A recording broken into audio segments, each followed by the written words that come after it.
संप्रभुता, सॉवरेनिटी। वर्तमान समय में राज्य के 4 प्रमुख अंगों में संप्रभुता एक प्रमुख अंग है। राज्य के लिए, एक स्वतंत्र राज्य के लिए आवश्यक है कि उसके पास क्षेत्र हो, उसके पास जनसंख्या हो,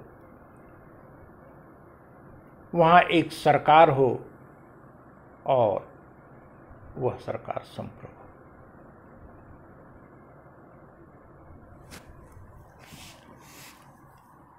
भारतीय संविधान की प्रस्तावना में पहली बात, जो पहला कॉन्सेप्ट लिखा है वो है भारत संप्रभुता संपन्न, लोकतांत्रिक, पंथ निरपेक्ष, समाजवादी गणराज्य है। India shall be sovereign, democratic, secular, socialist Republic.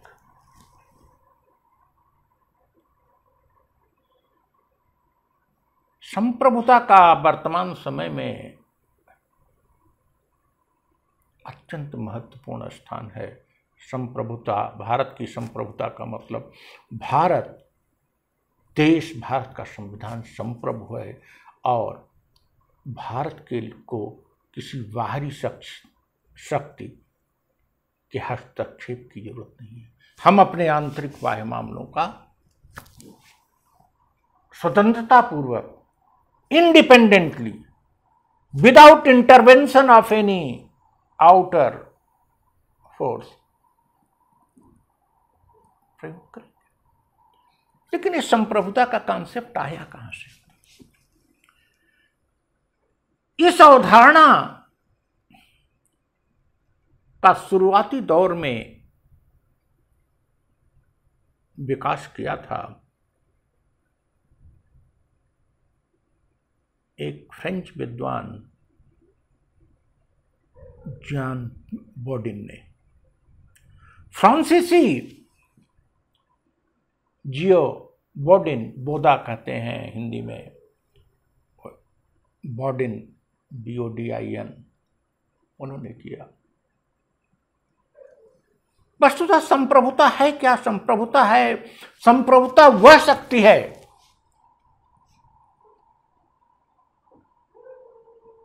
किसी राज्य के अंग को, राज्य को, संविधान को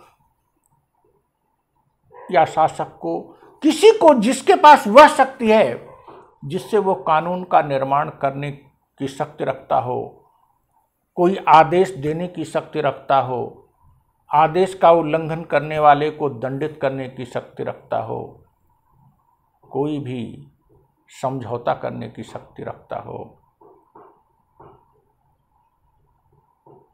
यह शक्ति की संप्रभुता है। और इस शक्ति का प्रयोग वह इंडिपेंडेंटली करता हो, without intervention of any other, किसी अन्य के हस्तक्षेप के बिना इस शक्ति का वो प्रयोग करे, वो संप्रभु है। जिन बॉडिन ने राजतंत्र, उस समय राजतंत्र ही को सर्वोत्तम मानते हुए शासक के लिए संप्रभु होने की बात कही और उसकी संप्रभुता में कुछ मर्यादाएं जरूर उसने डाली। यद्यपि उसने कहा कि संप्रभुता प्राकृतिक कानून से बंधा हुआ है, संप्रभुता लोकहित से बंधा हुआ है। तो संप्रभुता पर प्रश्न उठ गया। यदि बॉडिन ने ये जो कॉन्सेप्ट दिया, ये बहुत महत्वपूर्ण चीज थी, लेकिन आगे के विद्वानों ने कहा कि उस पर ऐसी कोई कंडीशन नहीं होनी चाहिए। संप्रभु में संप्रभु, संप्रभुता को अप्लाई किया ग्रोसस ने, डच विद्वान ग्रोसस ने अंतर्राष्ट्रीय कानून के क्षेत्र में, हॉब्स ने अपने सामाजिक अनुबंध में संप्रभुता के सिद्धांत को पॉपुलर सॉवरेंटी से जोड़ दिया और उन मर्यादाओं को हटा लिया और पॉपुलर सॉवरेंटी से जोड़ दिया, और अब संप्रभुता का अर्थ हो गया कि पूर्ण संप्रभुता।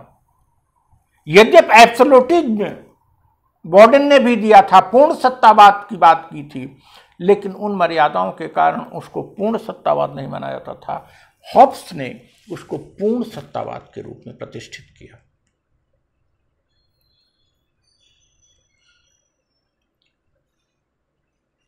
रूसो ने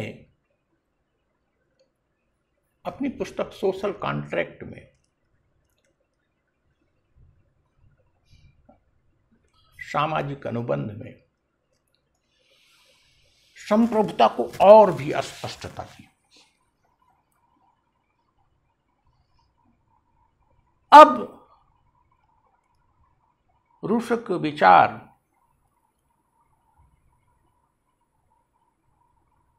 लोक कल्याण की तरफ उन्मुख हो रहे हैं। आगे फ्रांस की क्रांति इमिनेंट है। अब राजा की संप्रभुता के स्थान पर कॉन्स्टिट्यूशनल सॉवरेनिटी या डेमोक्रेसी में सॉवरेनिटी की बात आने लगी। यदि पहले के विद्वानों ने भी संप्रभुता को कहा, चाहे वो राजतंत्र हो, चाहे लोकतंत्र हो, चाहे अरिस्टोक्रेसी हो, कहीं भी इससे मतलब नहीं है कि शासन व्यवस्था क्या है, लेकिन जो भी शासन व्यवस्था है संप्रभुता उसमें होनी चाहिए। शासन में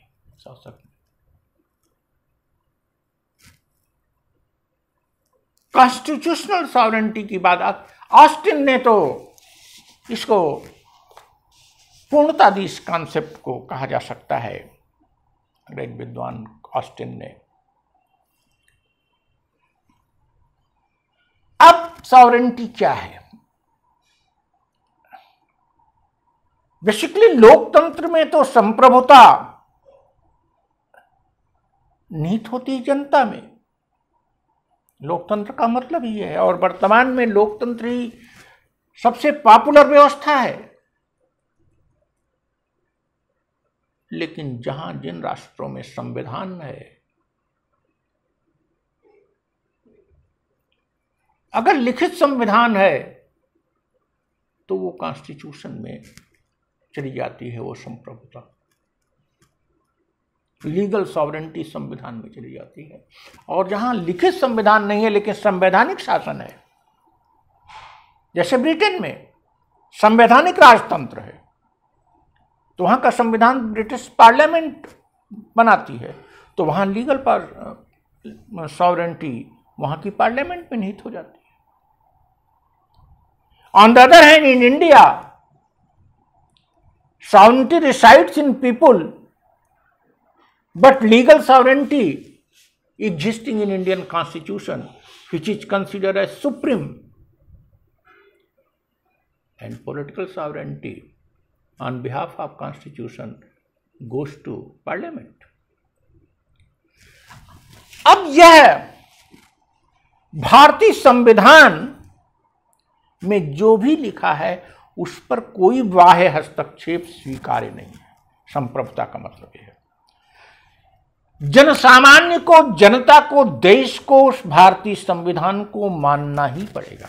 भारतीय संविधान के आदेश को, भारतीय संविधान के निर्देश को, भारतीय संविधान के तहत निर्मित कानून को, अर्थात भारतीय संविधान ने जिन संस्थाओं को जो कार्य दिया है वो कार्य वो संविधान के बिहाफ पर संप्रभुता के रूप में करते हैं।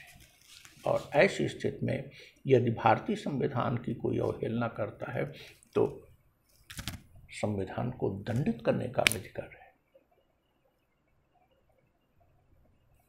संविधान के तहत शासन संधि कर सकता है।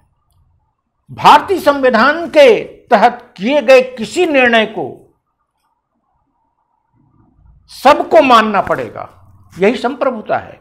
उसकी शक्ति है आदेश देने की, कानून बनाने की और उसको मनवाने की।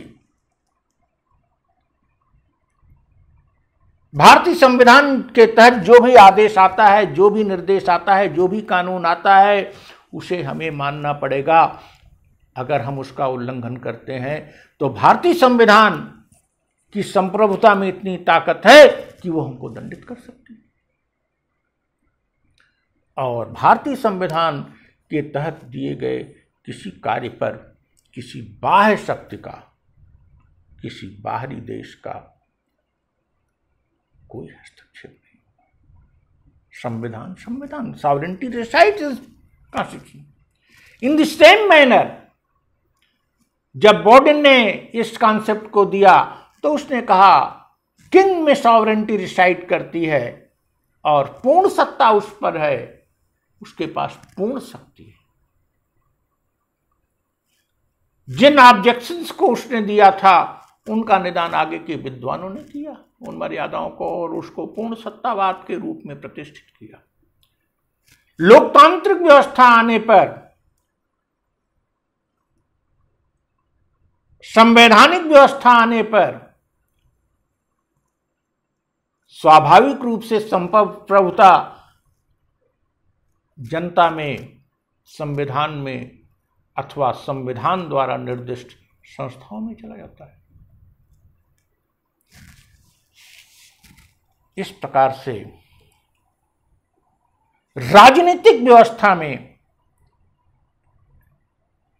राजनीतिक व्यवस्था को स्थायित्व देने में, शासन को स्टेबल बनाने में, स्थायित्व देने में, शासन को शक्तिशाली बनाने में इस अवधारणा का बहुत ही महत्वपूर्ण योगदान है। इसके अतिरिक्त इस अवधारणा ने बाह्य हस्तक्षेप को पूरी तरह से नकार दिया है। युद्ध भी अगर कोई देश करता है तो संप्रभु शासक ही कर सकता है, संप्रभु व्यवस्था ही कर सकती है। अगर संप्रभु आप नहीं है तो युद्ध आपका विधिक नहीं होगा। संधि भी आप करेंगे तो संप्रभुता के तहत ही करेंगे। In fact with the Renaissance in Europe में जब रेनेसा शुरू हुआ, पुनर्जागरण शुरू हुआ, तो उसके साथ ही तमाम राजनीतिक उथल पुथल और राजनीतिक अवधारणाएं आई। उन राजनीतिक अवधारणाओं में शुरुआती दौर में राजतंत्र का ही दौर था। पहली बात तो यह की गई, जो कि